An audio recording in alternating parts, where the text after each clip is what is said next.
विजय entertainments पर अपने सबक स्वागत अछि।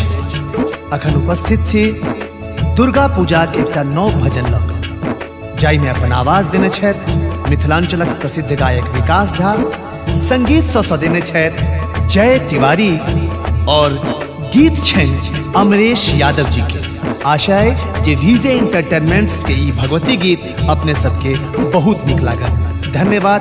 जुड़ल रहू विजय एंटरटेनमेंट्स यूट्यूब चैनलक संगे।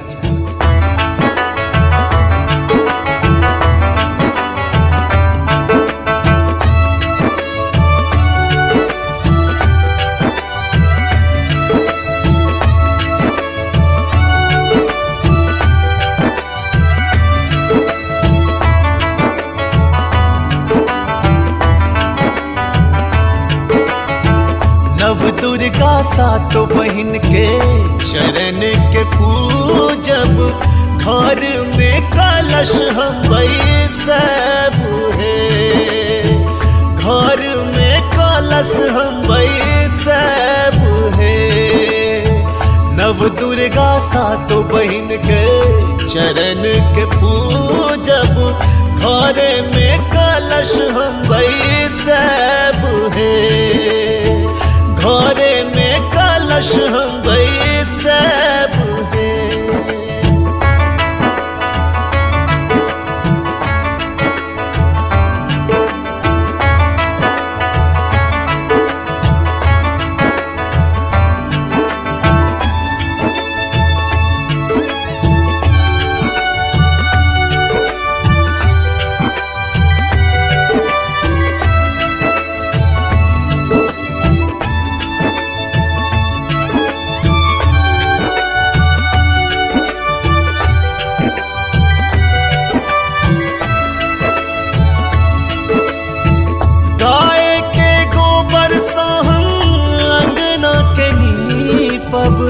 नौ दिन करब उपास है, गाय के गोबर से हम अंगना के नीपब, 9 दिन करब उपास है।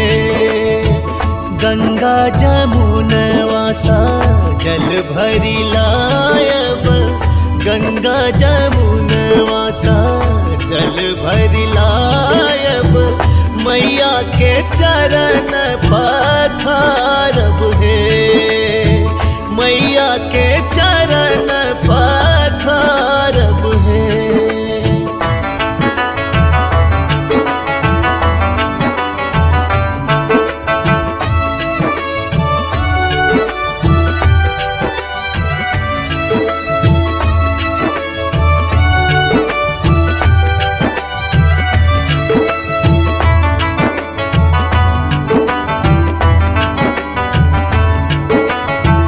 जगमग जगमग अंगना सुहावन, घी के दीप जरब है।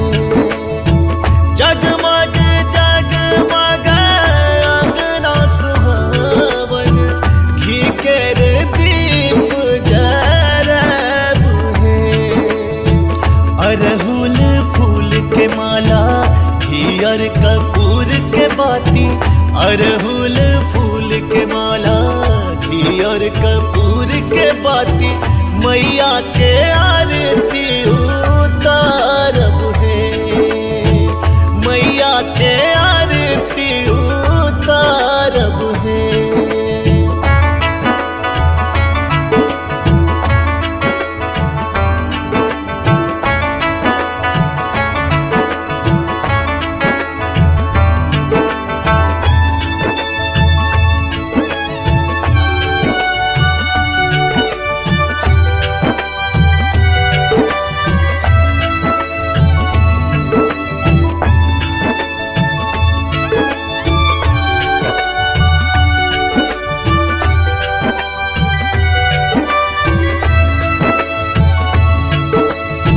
नित भोरे उठ माँ के मंदिर बहारब, मैया के करब सिंगार है।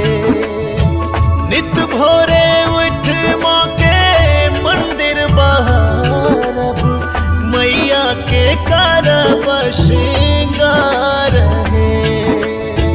जय अमरेश विकास माई के चरण में, जय अमरेश विकास माई के चरण में ठार छै माँ